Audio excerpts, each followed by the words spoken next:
Po plebiscycie i III Powstaniu Śląskim Rada Ambasadorów Ligi Narodów postanawia podzielić Górny Śląsk.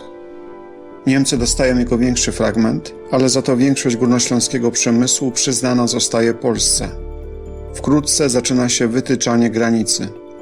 Przy drogach pojawiają się posterunki żołnierzy i szlabany, a nieco dalej, w mniej lub bardziej okazałych budynkach, rozpoczną pracę urzędy celne. Granice wyznaczały białe słupki graniczne. Po bokach widniały literki P i D, oznaczające, po której stronie jest Polska i Niemcy, Deutschland. W 1922 roku cały teren obecnej Rudy Śląskiej przyłączono do Polski, natomiast sąsiedni Bytom i Zabrze do Niemiec. Zatem granica z tymi miejscowościami stała się granicą państwa pomiędzy Polską a Niemcami. Od północy i zachodu przebiegała granica państwowa. W ten sposób tereny obecnej Rudy Śląskiej stały się przygranicznymi. Po podziale Śląska, żeby dojechać tramwajem z niemieckiego Bytomia do Zabrza, trzeba było jechać przez polską Kuźnicę Rudzką, czyli dwukrotnie przekraczać granicę. Podobnie polska linia tramwajowa z polskiego Chorzowa do polskich Piekar przez niemiecki Bytom. Należało zatem budować nowe drogi i na nowo kłaść tory tramwajowe, aby jeździć bez przeszkód. Zakład pracy, np. kopalnia czy huta, nagle znajdowała się w innym państwie. Pojawiały się nowe, egzystencjalne problemy. Aby ułatwić życie mieszkańcom podzielonego Śląska na mocy podpisanej w 1922 roku w Genewie Konwencji Górnośląskiej, regulującej funkcjonowanie podzielonego regionu, każdy mieszkaniec otrzymał tzw. kartę cyrkulacyjną. Dzięki niej można było bez przeszkód przekraczać granice. Podzielone rodziny mogły utrzymywać ze sobą kontakt. Pracownicy z Polski mogli jeździć na niemiecki Śląsk do pracy. Czasem w Niemczech mieszkali cały tydzień w hotelach robotniczych, a na stronę polską wracali na weekendy, oczywiście z wypłatą. Działało to też w przeciwną stronę. Mieszkańcy Śląska szybko przywykli do celników, zielonków, tak określano pograniczników, i kontroli dokumentów. Okazało się, że na granicy można też sporo zarobić. W Polsce żywność była kilka razy tańsza niż w Niemczech. W Niemczech zaś taniej kupowało się tekstylia i sprzęt elektryczny. Na Śląsku pojawili się przemytnicy. Najbardziej pożądanym niemieckim dobrem były zapalniczki. W Bytomiu zajadali się szmuglowaną z Polski kiełbasą. W końcu powstawały gangi przemytników, którzy przerzucali towary z Niemiec do Katowic, a stamtąd dalej do centralnej Polski. Granica polsko-niemiecka na Śląsku była także szybą wystawową.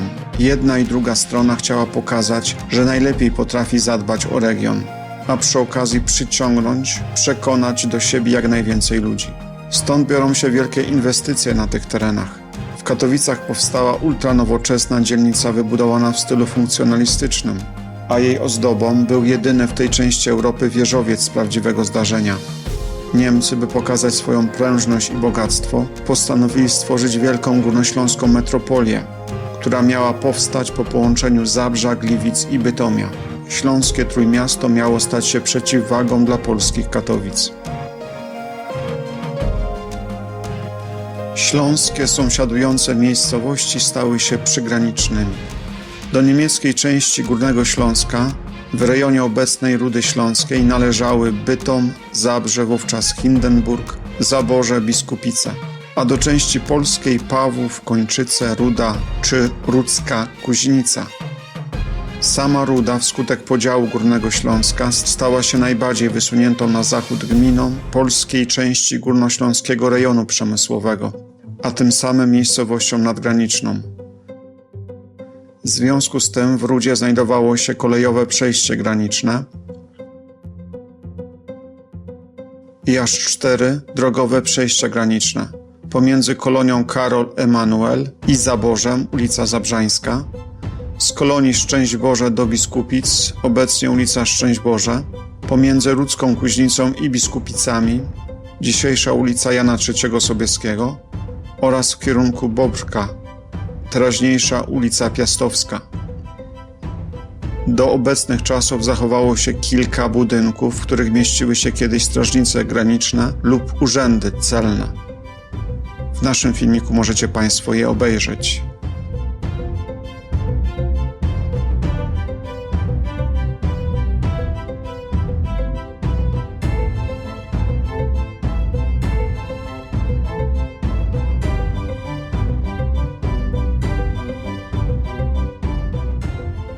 Hindenburg, ściślej mówiąc jego wschodnie dzielnice Biskupice oraz Zaborze, graniczył bezpośrednio z Rudą, która była po polskiej stronie.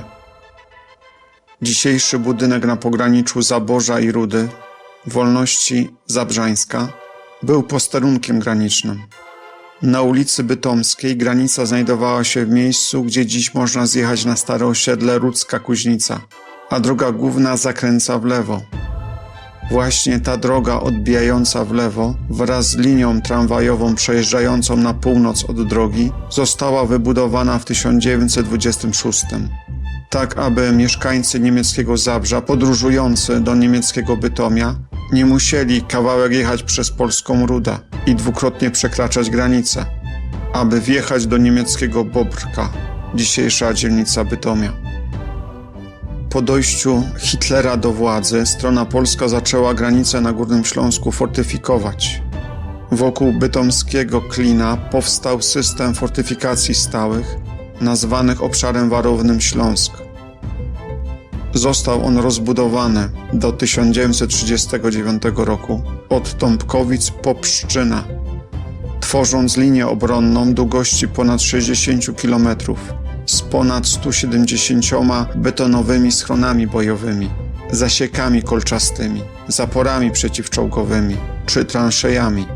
Część schronów bojowych umieszczono w bezpośrednim sąsiedztwie dróg i linii tramwajowych czy linii kolejowych. Stanowią one do dziś świadectwo dawnego podziału Górnego Śląska, podobnie zresztą jak zachowane jeszcze polskie i niemieckie budynki celne. Świadectwem przebiegu granicy niemiecko-polskiej są też granice miast. Bytomia z Rudą Śląską, Zabrza z Rudą Śląską, czy samej diecezji Kościoła katolickiego. Granica archidiecezji katowickiej z diecezją gliwicką pokrywa się z granicą polsko-niemiecką okresu międzywojennego.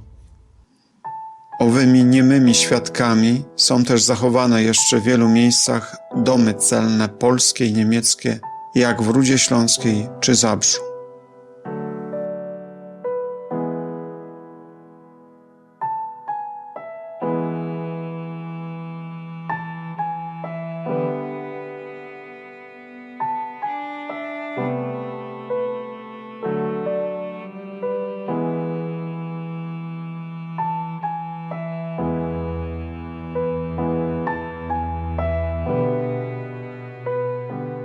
Pierwszego września 1939 roku atakiem Niemiec hitlerowskich na Polskę zakończy się podział Śląska. Cały Śląsk stanie się niemiecki. Po przegranej przez Niemców II wojnie światowej cały Śląsk, nie tylko górny, stanie się częścią Polski.